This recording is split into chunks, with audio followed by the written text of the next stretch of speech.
उन्होंने मुस्लिम समुदाय से ये बोला है कि आप आ सकते हैं आप लोग, और जुमे की नमाज जो है आकर जो भी कोविड का प्रोटोकॉल है वो प्रोटोकॉल को फॉलो करते हुए आप आकर गुरुद्वारे में नमाज पढ़ सकते हैं। मुहिम चलाया है, आओ गुरुद्वारे में नमाज पढ़ो। तो सुनकर मन को बहुत अच्छा लगता है और बहुत खुशी होती है कि हमारे देश में अभी भी इतने अच्छे लोग हैं। अगर लंगर प्रथा जो है, ये प्रथा अगर पूरे देश में लागू हो जाए और पूरा देश इसे फॉलो करने लगे तो कोई भूखा और गरीब खाली पेट नहीं सोएगा।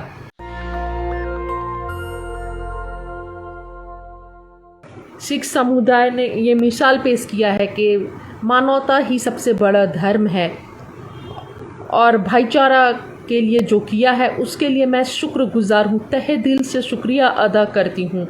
जी हाँ, ये घटना आप सभी ने सुनी होगी या पता नहीं, शायद पता ना हो। गुरुग्राम की ये घटना है कि गुरुग्राम में हरियाणा में गुरुग्राम है। गुरुग्राम में कुछ प्रॉब्लम्स चल रहे हैं नमाज खुले में लेकर, नमाज पढ़ने को कि नमाज नहीं पढ़ना है खुले में लेकर। ऐसे में सिख समुदाय ने एक मिसाल पेश की है, भाईचारे का मिसाल पेश किया है। सिख समुदाय ने श्री गुरु सिंह सभा जो है वो सामने आती है और वो कहती है, ये सभा श्री गुरु सिंह सभा के लोग कहते हैं कि आप हमारे गुरुद्वारे में आकर मुसलमान समुदाय को ये ऑफ़र करते हैं कि आप हमारे गुरुद्वारे में आकर नमाज अदा कर सकते हैं। और श्री गुरु सिंह सभा के जो प्रधान हैं वो शेरगिल सिंह सिद्धू जी हैं। वो बोलते हैं, वो बता रहे हैं कि गुरुद्वारा जो है वो गुरु का घर है और गुरु के घर का मतलब है कि गुरु का द्वार, और गुरु का द्वार जो है वो सभी के लिए खुले रहते हैं। और उन्होंने मुस्लिम समुदाय से ये बोला है कि आप आ सकते हैं आप लोग, और जुमे की नमाज जो है आकर जो भी कोविड का प्रोटोकॉल है वो प्रोटोकॉल को फॉलो करते हुए आप आकर गुरुद्वारे में नमाज पढ़ सकते हैं। तो इसके द्वारा उन्होंने एक मुहिम चलाया है। गुरुग्राम में श्री गुरु सिंह सभा के लोगों ने एक मुहिम चलाया है, आओ गुरुद्वारे में नमाज पढ़ो। तो सुनकर मन को बहुत अच्छा लगता है और बहुत खुशी होती है कि हमारे देश में अभी भी इतने अच्छे लोग हैं जो धर्म से उठकर, समुदाय से उठकर, नफ़रत से उठकर, भेदभाव से उठकर ऊपर सोचते हैं और करते हैं। तो इस बात की मैं और पूरा मुस्लिम समुदाय तहे दिल से शुक्रिया अदा करता है, और हम सिख समुदाय का दिल से शुक्र अदा करते हैं और बहुत इज़्ज़त करते हैं। और इसीलिए इन्हीं सब बातों की वजह से देश और दुनिया में सिख समुदाय का नाम है, देश और विदेश में, और इसलिए उन्हें जाना जाता है कि वो हमेशा मदद के लिए, जो भी ज़रूरतमंद होते हैं उनकी मदद के लिए आगे आते हैं। और इस तरह जब देश में ऐसे हालात हैं, ऐसे में एक भाईचारे का, बहुत बड़े भाईचारे का मिसाल पेश किया है सिख समुदाय ने। और वहाँ के जो प्रधान हैं, श्री गुरु सिंह सभा के प्रधान शेरगिल सिंह सिद्धू जी का कहना है कि हाँ, जो पहले गुरु थे गुरु नानक देव, उनका भी यही कहना था, अव्वल नूर उपाया कुदरत दे सब बंदे, एक नूर ते सब जग उपजाया कौन भले को मंदे। जी हाँ, शेरगिल सिंह सिद्धू जी कहते हैं कि गुरु नानक जी का भी यही कहना था कि अव्वल नूर उपाया कुदरत दे सब बंदे, एक नूर ते सब जग उपजाया कौन भले को मंदे। तो ऐसे में हम बहुत मोस्ट वेलकम करते हैं और बहुत शुक्रगुजार हैं कि सिख समुदाय ने जो ये पहल की है, ये अपने आप में बहुत बड़ी बात है। और शेरगिल सिंह सिद्धू का ये भी कह रहे थे कि आज के डेट में जहाँ हर तरफ नफ़रत का माहौल है, वैसे में भाईचारे का बात करना बहुत अच्छा लगता है। और उनके इस स्टेप का जो भी गुरुद्वारे के लोगों ने लिया है, श्री गुरु सिंह सभा के लोगों ने, उसका हम स्वागत करते हैं, तहे दिल से शुक्रिया अदा करते हैं। यही सब बहुत सारी खूबियाँ हैं सिख समुदाय में, जिसके वजह से मैं किसान आंदोलन में रुक गई। और किसान आंदोलन के लिए स्टे की। यही सब, जैसे लंगर प्रथा हो गई। लंगर प्रथा जो है, वैसी तो प्रथा देश में मैंने और कहीं नहीं देखी। खुद खाओ या ना खाओ, सामने वाले के लिए फ़िक्र कीजिए, सामने वाले को पूछो। ये बहुत बड़ी बात है। अगर लंगर प्रथा जो है, ये प्रथा अगर पूरे देश में लागू हो जाए और पूरा देश इसे फॉलो करने लगे, तो कोई भूखा और गरीब खाली पेट नहीं सोएगा। तो ये बहुत बड़ी बात है इंसानियत की, जो सेवा भावना है सिख समुदाय में, और जो इंसानियत है, और जिस तरह भाईचारे के लिए वो खड़े हैं। मुस्लिम समुदाय उसका तहे दिल से शुक्रिया अदा करता है, और हम बहुत एहसानमंद हैं आप सभी के इस स्टेप का। हम तहे दिल से शुक्रिया करते हैं और एहसानमंद हैं। और सभी को ये बात पता चलनी चाहिए देश को कि किस तरह सिख समुदाय आगे आकर मदद कर रहा है, और इस नफ़रत के माहौल में भी भाईचारा बनाने की कोशिश कर रहा है देश में। जहाँ पर हर वक्त जो सत्ता के लोग, जो ठेकेदार बैठे हुए हैं, जो सत्ता के ठेकेदार बैठे हुए हैं, वो खुद को देशभक्त बताते हैं, और बाकी सामने वाले जो भी लोग हैं उन्हें देशद्रोही, गद्दार, खालिस्तानी, कोई आतंकवादी के नाम से नवाजते हैं। तो देखिए, इस तरह का किरदार है। जिन लोगों को गलत नामों से नवाजा जाता है और गलत तमके दिए जाते हैं, और जो लोग खुद को राष्ट्रभक्त बोलते हैं, खुद को प्रमाण पत्र दिए हुए हैं कि वो राष्ट्रभक्त है, वैसे राष्ट्रभक्त लोगों से किसी तरह की मानवता की, इंसानियत की उम्मीद नहीं की जा सकती है।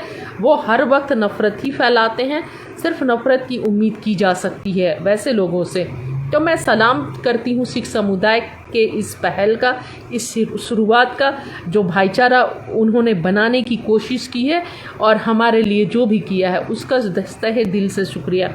और आज ज़रूरत है देश में हम सभी को एक प्लेटफॉर्म पर आकर ऐसे ही भाईचारे को बनाने की, भाईचारे को कायम करने की। तब तो हम सरवाइव कर सकेंगे, नहीं तो आने वाला समय बहुत मुश्किल होगा हम सभी का। अलग अलग करके ये सरकार जो है, ये आरएसएस के लोग हैं, अलग अलग करके सबको मारेंगे, सबको ख़त्म कर देंगे, सबको कमज़ोर कर देंगे। इसलिए मैं सभी से ये अपील करती हूँ कि एक प्लेटफॉर्म पर आ जाइए और एक दूसरे के साथ इसी तरह कदम से कदम मिलाकर चलिए, और एक दूसरे के लिए सोचिए। सिर्फ ये नहीं कि एक सोच रहा है दूसरा नहीं सोच रहा है।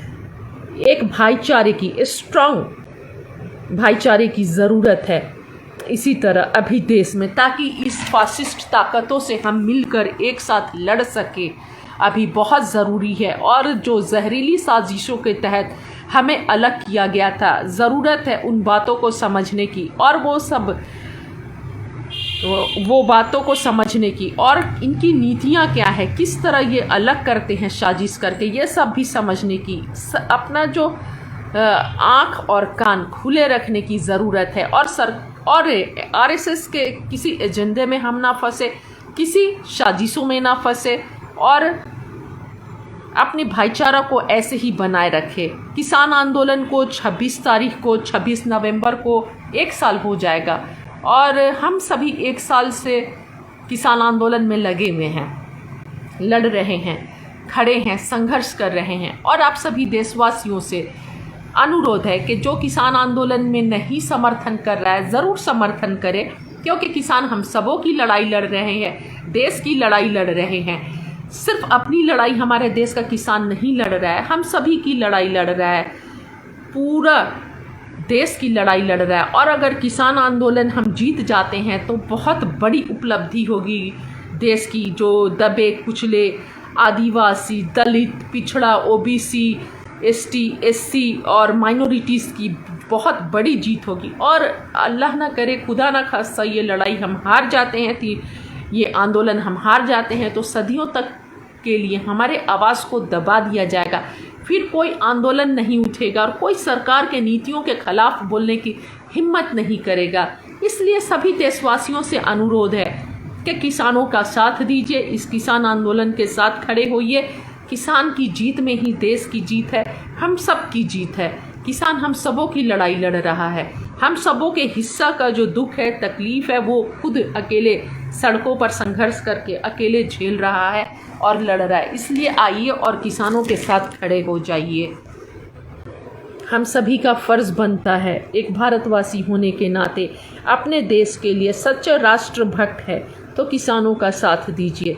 क्योंकि सत्ता में बैठे हुए लोग जो हैं वो निष्ठुर हो गए हैं, निकम्मे हो गए हैं और घमंड में चूर है, हिटलर शाही पर चल रहे हैं और देश के लोकतंत्र को हाशिए पर कर दिए हैं। आम जनता की कोई आवाज़ को सुनने वाला नहीं है। देश को दो पूंजीपतियों के हाथों में बेच दिया जा रहा है। याद रखिए कि अगर ये तीनों काला कानून लागू हो जाता है और